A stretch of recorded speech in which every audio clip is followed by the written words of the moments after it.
నీవు నిరీక్షణను, సమాధానాన్ని కనుగొనాలంటే మీకు విశ్వాసం ప్రాముఖ్యం. కానీ ఆ విశ్వాసం దేనిలో పడితే దానిలో కాదు. సరైన దానిలో విశ్వాసం ఉండడం. దేవుడు ప్రత్యక్షపరిచిన వాక్యంలోనే మనకు కావలసిన సహాయం అత్యధికంగా దొరుకుతుందని నమ్ముతున్నాను. అనేక మందికి మతం అంటే ఒక బాధ్యత మాత్రమే. అది వారు తమ మీద తాము మోపుకున్న ఒక విధి.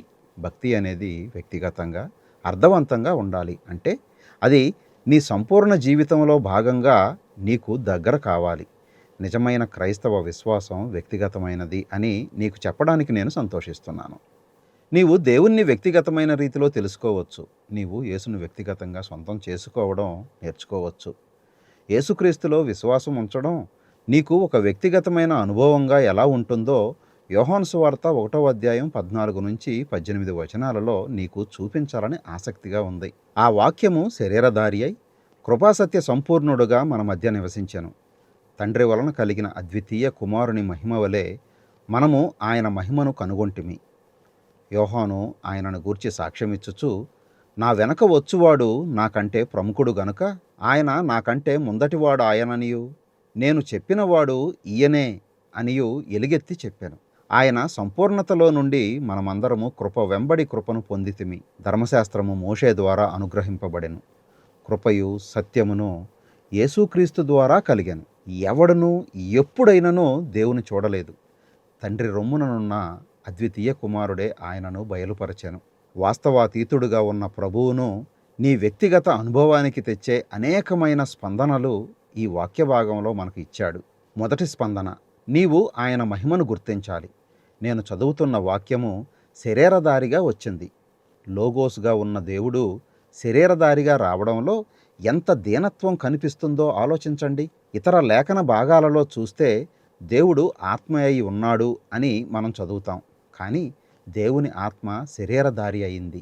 అంటే ఆయన మానవ శరీరాన్ని ధరించి మన మధ్య నివసించాడు. మానవుడిగా ఆయన ఈ భూమి మీద జీవించాడు. వాక్యము శరీరధారి అయ్యింది. ఇక్కడ ఆయనకు తండ్రితో ఉన్న నిజమైన బంధాన్ని గూర్చి మనం కొంత తెలుసుకుంటాం. కృపాసత్య సంపూర్ణుడుగా తండ్రి వలన కలిగిన అద్వితీయ కుమారుని మహిమ వలె ఆయన మహిమ కలిగి ఉన్నాడు. ఇక్కడ 3 గుణలక్షణాలు ఉన్నాయి: మహిమ, కృప, సత్యం. గుణలక్షణాలు అంటే వ్యక్తిత్వ లక్షణాలు. ఆయనను ఒక విశిష్టమైన, ఒక నిర్దిష్టమైన స్థానంలో, ఆయనను ప్రత్యేకపరిచే స్థానంలో ఉంచే ఆయన మహిమను గూర్చి ఈ వచనాలలో మనకు విశదీకరిస్తున్నాడు. తండ్రి వలన కలిగిన అద్వితీయ కుమారుడుగా ఆయనను గూర్చి ఇక్కడ చెబుతున్నాడు. ఇది ఆయనకు మాత్రమే చెందిన ఒక నిర్దిష్టమైన స్థానంలో ఆయనను ఉంచుతుంది. అది ఆయనకు మహిమనిస్తుంది. యేసును నీవు వ్యక్తిగతంగా సొంతం చేసుకోవాలంటే నీవు ఆయన మహిమను గుర్తించక తప్పదు. రెండవ స్పందన, నీవు ఆయన కృపను గ్రహించాలి.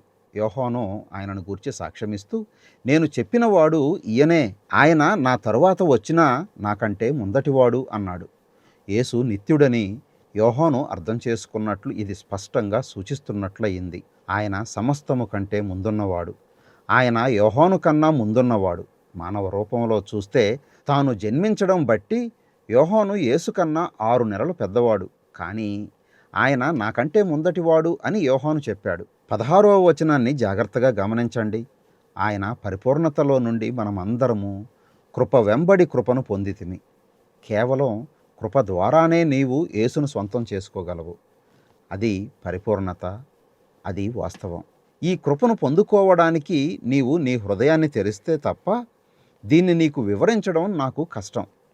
ఆయన కృపను పొందడానికి సాధారణమైన విశ్వాసంతో నీవు నీ హృదయాన్ని తెరిస్తే యేసును నీవు వ్యక్తిగతంగా సొంతం చేసుకోవడానికి కావలసిన అవగాహనకు అది ద్వారం తెరుస్తుంది. కాబట్టి దాన్ని నీకు వివరించాల్సిన అవసరమే ఉండదు.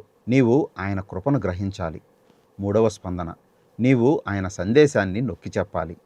ధర్మశాస్త్రం మోషే ద్వారా వచ్చిందని 17వ వచనం మనకు చెబుతుంది. ఆ సత్యాన్ని మనం కనుగొనడానికి నిర్గమకాండం గ్రంథంలోనికి మనం వెళ్ళాలి. చారిత్రక వృత్తాంతం అక్కడ ఉంది కాబట్టి ఇక ఎలాంటి ప్రశ్న ఉత్పన్నం కాకపోవచ్చు. యేసుక్రీస్తు ద్వారా కృప, సత్యం రావాలంటే మోషేకు ధర్మశాస్త్రం ఇవ్వడం తప్పనిసరి. ఈ వచనంలోని ఆలోచన కృపాసత్యాలను ధర్మశాస్త్రానికి విరుద్ధమని చెప్పడం కాదని మీరు అర్థం చేసుకోవాలని నేను కోరుతున్నాను. అలా కాకుండా కృప, సత్యం రావడానికి అవకాశం కలిగించేలా ధర్మశాస్త్రం ఇవ్వబడాల్సిన అవసరం ఉందని అది చెబుతుంది. కృపకు పునాది ధర్మశాస్త్రం. నిజానికి కృపలోని భాగమే ధర్మశాస్త్రం. ఈ సందేశాన్ని మనం నొక్కి చెప్పక తప్పదు. దేవుడు ఏమి ఆశిస్తున్నాడో మనకు తెలియకపోతే దేవుడు మన పట్ల కృపామయుడుగా తన కృపను చూపలేడు. ఆయన ఏమి ఆశిస్తున్నాడు అనేది దేవుని ధర్మశాస్త్రమైన బైబిల్లో ఉంది. ఏ మనిషి ఎన్నడూ దేవుని చూడలేదు. కానీ ఇప్పుడు వచ్చిన యేసు లోగోస్ తండ్రి రొమ్మున ఉండేవాడు కాబట్టి ఆయన మనకు దేవుని బయల్పరచగలడు అనే విషయాన్ని మనం గ్రహించాలి. యేసును వ్యక్తిగతంగా సొంతం చేసుకోవడానికి ఈ సందేశాన్ని నీవు తప్పక నొక్కి చెప్పాలి. ధర్మశాస్త్రాన్ని ఆధారం చేసుకున్న ఆయన కృపను, సత్యమును నీవు స్వీకరించాలి. ఆయన తండ్రి రొమ్మున ఉన్నాడు కాబట్టి తండ్రి అయిన దేవుని గూర్చి ఆయన చెప్పేది నీవు తప్పక అంగీకరించాలి. ఈ స్పందనలు యేసును వ్యక్తిగతంగా నీకు సొంతం చేస్తాయి. నీవు ఆయన మహిమను గుర్తించాలి. తన స్వంత హక్కును బట్టి ఆయన తండ్రికి ఏకైక అద్వితీయ కుమారుడు. మనం ఆయనను స్వీకరించినప్పుడు విశ్వసించడానికి మనమందరము ఈ కృపను పొందామని నీవు తప్పక గ్రహించాలి. తండ్రి రొమ్మున ఉన్నవాడు ఆయనే తండ్రిని గూర్చి చెప్పగలవాడు. ఆయన సందేశం సత్యమైనది కాబట్టి నీవు ఆయన సందేశాన్ని నొక్కి చెప్పడం తప్పనిసరి. ఈ యేసును నీవు ఇప్పుడే వ్యక్తిగతంగా సొంతం చేసుకోవచ్చు. ప్రార్థన చేసుకుందాం. ప్రేమ నమ్మకం కలిగిన దేవా, మీకు వందనాలయ్యా. మీ కుమారుడైనటువంటి యేసుని మేము సొంతం చేసుకోవాలి అనే విషయాన్ని మాకు నేర్పించినందుకు, ఆ విధంగా మేము చేయడానికి మాకు సహాయం చేయమని కోరుతూ యేసునామములో అడిగి వేడుకుంటున్నాను పరమ తండ్రి. ఆమేన్.